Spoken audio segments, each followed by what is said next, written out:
Good morning everyone.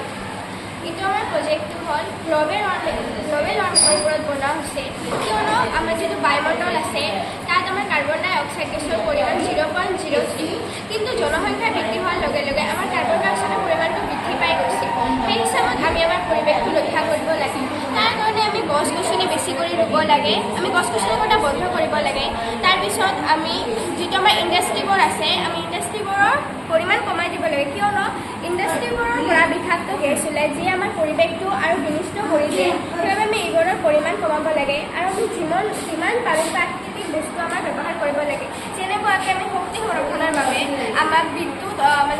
বাল্বৰ পৰিৱৰ্তন আমাৰ চ'লাৰ ইত্যাদি ব্যৱহাৰ কৰিব লাগে যাতে আমাৰ পৰিৱেশটো ধুনীয়া থাকে মানে পৰিষ্কাৰ থাকে আমি গছ গছনি বেছি কৰি ৰুব লাগে আৰু গছ গছনি আমি কম কৰি কাটিব লাগে আমি এনেদৰে বিভিন্ন প্ৰাকৃতিক উপায়েৰে আমাৰ পৰিৱেশখন আৰু ধুনীয়াকৈ গঢ়ি তুলিব